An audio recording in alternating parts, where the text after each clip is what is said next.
ஓம் சாய்ராம். உங்க வீட்டில் இருக்கக்கூடிய கடன் சுமை தீரவும், வீட்டில் வந்து பார்த்தீங்கன்னா பணம் வந்து சேர்வதற்காகவும், நாளைக்கு வரக்கூடிய பௌர்ணமி தினத்தன்று இந்த ஒரு கிளாஸ் தண்ணீரை மட்டும் அந்த நிலவின் ஒளியில் வையுங்கள். அப்படி வச்ச தண்ணியை வந்து வெள்ளிக்கிழமை அன்னைக்கு உங்க வீட்டில் தெளிச்சு விடுங்க. உங்கள் வீட்டில் இருக்கக்கூடிய பண கஷ்டங்கள்லாம் எங்கிட்டு போச்சுன்னு தெரியாத அளவுக்கு ஓடி போயிடுங்க. அந்த அளவுக்கு ஒரு மிக சிறப்பு வாய்ந்த ஒரு அற்புதமான பரிகாரத்தை தான் இந்த வீடியோவில் பார்க்க போறோம். இந்த பரிகாரத்தை செய்வதற்கு உங்களுக்கு ஆயிரக்கணக்கான ரூபாயெல்லாம் செலவாகாது. உங்கள் வீட்டில் இருக்கக்கூடிய பொருட்களை வைத்து நீங்க ரொம்ப எளிமையாக இந்த பரிகாரத்தை செய்யலாம். இந்த பரிகாரத்தை செய்த 30 நாட்களிலேயே உங்கள் வீட்டில் வந்து பாத்தீங்கன்னா பண வரவு மிகப்பெரிய அளவில் வந்து இருக்குங்க. அப்படி என்ன பரிகாரத்தை பண்ணணும் தான் இந்த வீடியோல பார்க்க போறோம். வாங்க வீடியோக்குள்ள போலாம். அதுக்கு முன்னாடி நீங்க இப்பதான் நம்ம சேனலுக்கு ஃபர்ஸ்ட் டைம் வரீங்கன்னா மறக்காம நம்ம சேனலை சப்ஸ்கிரைப் பண்ணிக்கோங்க. நாளைக்கு வந்து பௌர்ணமி வருதுங்க. இந்த பௌர்ணமி தினத்தன்று இந்த ஒரே ஒரு கிளாஸ் தண்ணீரை மட்டும் வச்சுட்டு இந்த பரிகாரத்தை செய்தாலே போதும். அடுத்த நாள்லேருந்தே உங்களோட வாழ்க்கையில பெரிய அளவில் வந்து விடிவு காலம் பிறந்துருங்க. உங்க வீட்டில் இருக்கக்கூடியவங்களோட வருமானம் பெருகும். அடமானத்தில் வைத்திருக்கக்கூடிய நகைகளை எல்லாம் சீக்கிரமாக நீங்கள் மீட்டெடுக்கலாம். உங்களுடைய கடன் பிரச்சனை தீரும். அந்த அளவுக்கு பொருளாதார ரீதியாக உங்களுக்கு இருக்கக்கூடிய எல்லா பிரச்சனைகளுமே தீர்க்க போகும். இந்த பரிகாரத்தை எப்படி பண்ணலாம் பார்க்கலாம். நாளைக்கு வந்து வியாழக்கிழமை பௌர்ணமி தினம், சரிங்களா? ஸோ என்ன பண்ணீங்கன்னா ஒரு கண்ணாடி டம்ளர் எடுத்துங்க. அதுல சுத்தமான தண்ணீரை ஊற்றிக்கொள்ளுங்கள்.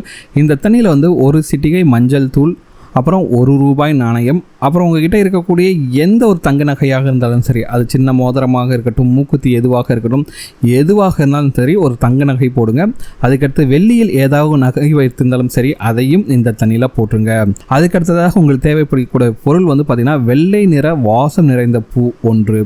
அது ஒரே ஒரு மல்லிப்பூவாக இருக்கட்டும், ஒரே ஒரு ஜாதி மல்லியாக இருக்கட்டும், எதுவாக இருந்தாலும் சரி, ஒரே ஒரு பூவை மட்டும் இந்த தண்ணியில் போட்டு விடுங்கள். அதுக்கடுத்து மாரியம்மனை நினைத்து ஒரு கொத்து வேப்பையிலையை உருவி இதில் வந்து போட்டணுங்க, சரிங்களா? அவ்வளோதாங்க. திரும்பவும் சொல்கிறேன், ஒரு கண்ணாடி டம்ளர் எடுத்துங்க. அதில் சுத்தமான தண்ணீரை ஊற்றிக்கொள்ளுங்கள். அந்த தண்ணியில் ஒரு சிட்டிகை மஞ்சள் தூள், ₹1 நாணயம், உங்களிடம் இருக்கும் தங்க நகை, அதாவது சின்ன மோதிரம், மூக்குத்தி எதுவாக இருந்தாலும் போடுங்கள். அதுக்கடுத்து வெள்ளியில் ஏதாவது நகை இருந்தாலும் அதை இந்த தண்ணீரில் போடவும்.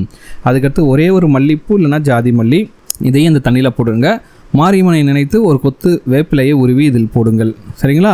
இப்படி ரெடி பண்ண இந்த டம்ளர் எடுத்துன்னு போயிட்டு நாளைக்கு சாயந்தரம் 6 மணிக்கு மேலே உங்கள் வீட்டில் எந்த இடத்தில் அந்த சந்திரனோட ஒளி வருமோ அந்த இடத்தில் வைக்கணுங்க.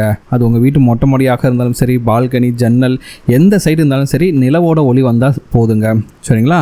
அந்த இடத்தில் இந்த டம்ளரை வைத்து விட்டு அந்த டம்ளர் தண்ணீருக்கு முன்பாக அமர்ந்து நீங்கள் நேர்மறையாக பிரார்த்தனை செய்யணும், சரிங்களா?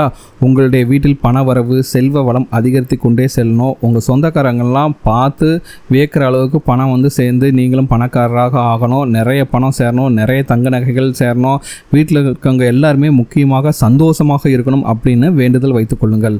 ஒரு 5லிருந்து 10 நிமிஷம் வரைக்கும் பிரார்த்தனை செய்து கொள்ளுங்கள். அதுக்கடுத்து என்ன பண்ணால் இந்த டம்ளர் தண்ணீரை வந்து ஒரு மணி நேரம் அப்படியே அந்த நிலவோட ஒளியில் வைத்து விடுங்கள், சரிங்களா? உங்கள் அப்பார்ட்மெண்ட்லலாம் இருக்கீங்கன்னா நீங்கள் அது பக்கத்துலேயே நின்றுக்கலாம். 1 மணி நேரத்துலேருந்து 2 மணி நேரம் வரைக்கும் இந்த டம்ளர் வந்து அப்படியே அந்த நிலவோட ஒளியிலே இருக்கட்டும். இந்த டம்ளரில் இருக்கக்கூடிய தண்ணீரில் வந்து அந்த நிலவோட ஒளி படட்டும், சரிங்களா?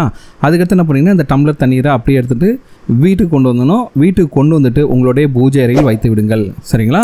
அதுக்கடுத்து என்ன பண்ணணும்னா, முக்கியமான விஷயம், மறுநாள் காலை எழுந்தணும் இந்த தண்ணீரை வடிகட்டி கொள்ளவும், சரிங்களா? நீங்கள் போட்டு இந்த தங்க நகையும் வெள்ளி நகையும் எடுத்து பத்திரமாக வச்சுங்க. அதுக்கடுத்து கொஞ்சம் தண்ணீரை எடுத்து நீங்கள் குளிக்கின்ற தண்ணீரில் போட்டு தலைக்கு குளித்து விடுங்கள், சரிங்களா? ஒரு வாளியில் தண்ணி பிடிச்சி வச்சிங்கன்னா அதில் கொஞ்சோண்டு தண்ணியை வந்து திட்டு நீங்கள் தலைக்கு குளிச்சிடுங்க. மீதம் இருக்க தண்ணியை வந்து என்ன பண்ணா வீடு முழுவதும் இந்த தீர்த்தத்தை வந்து தெளிச்சு விடுங்க, சரிங்களா? அவ்வளோதாங்க. இந்த பரிகாரத்தை மட்டும் செய்தாலே போதும். உங்களுடைய வீட்டில் வந்து பார்த்தீங்கன்னா வீடே வந்து பார்த்தீங்கன்னா லக்ஷ்மி கடாட்சமாகவும் வீட்டில் வந்து சுபிட்சம் பெறுவீங்க. அந்த சந்திர பகவானின் அருள் ஆசி முழுவதும் உங்கள் வீடு முழுவதுமாக நிரம்பி இருக்கும். ஏன்னா நீருக்குரிய கிரகம் சந்திரன். அந்த தண்ணீரை வைத்து நீங்கள் வந்து பௌர்ணமி தினத்தில் அந்த சந்திர பகவான் நிலவு ஒளியில் வைத்து விட்டு இப்படி நீங்கள் பரிகாரத்துக்காக பயன்படுத்தும் போது உங்களுக்கு அபரிமிதமான பலன்கள் கிடைக்கும். அதில் ஒரு துளி கூட உங்களுக்கு சந்தேகமே வேண்டாம். கண்டிப்பாக நம்பிக்கை உள்ளவர்கள் கண்டிப்பாக வியாழக்கிழமை அன்று வரக்கூடிய பௌர்ணமி தினத்தில் இதை செஞ்சு பாருங்க. ஆயிரக்கணக்கில் செலவெல்லாம் செய்ய வேண்டியதாங்க இந்த பரிகாரம் செய்யறதுக்கு. ரொம்ப சிம்பிளான பரிகாரம். வீட்டில் இருக்கக்கூடிய பொருட்களை வைத்து நீங்கள் செஞ்சிடலாம். இந்த பரிகாரத்தை செஞ்சு பாருங்க. கண்டிப்பாக உங்களுக்கு 30 நாட்களில் வந்து உங்களுக்கு நல்ல ரிசல்ட்ஸ் கிடைக்கும். அப்படி ரிசல்ட்ஸ் கிடைச்சதுன்னா திரும்பவும் அடுத்த மாதம் பௌர்ணமி தினத்தன்றும் இதே போல் நீங்கள் வர்ற எல்லா பௌர்ணமி தினத்தன்றும் இந்த பரிகாரத்தை நீங்கள் செய்யலாம், சரிங்களா? ஏன்னா இதெல்லாம் நிறைய பேர் செஞ்சு அவங்களுக்கு நல்ல பலன் கிடைச்ச பரிகாரங்கள் இது. கண்டிப்பாக உங்களுக்கும் நல்ல ரிசல்ட்ஸ் கிடைக்கும். உங்கள் வீட்டில் வந்து இருக்கக்கூடிய கடன் சுமைகள்லாம் தீர்ந்து பணம் வந்து பல வழியிலிருந்து வந்து நீங்களும் பணக்காரர் ஆவீர்கள். அந்த மகாலட்சுமி தாயாரோட அருட்காட்சியும் உங்களுக்கு கண்டிப்பாக கிடைக்குங்க. உங்கள் வீட்டில் இருக்கக்கூடிய பண கஷ்டங்கள்லாம் தீருங்க. இந்த வீடியோ உங்களுக்கு பிடிச்சிருந்தா சொன்ன மாதிரி இந்த வீடியோ உங்களுக்கு பிடிச்சிருந்தா மறக்காம நம்ம சேனலை சப்ஸ்கிரைப் பண்ணுங்க. இந்த வீடியோ பற்றின உங்களோட கமெண்ட்ஸை கமெண்ட்ல கமெண்ட் பண்ணுங்க. இந்த வீடியோ உங்கள் ஃப்ரெண்ட்ஸாக ஷேர் பண்ணுங்க, லைக் பண்ணுங்க, கமெண்ட் பண்ணுங்க.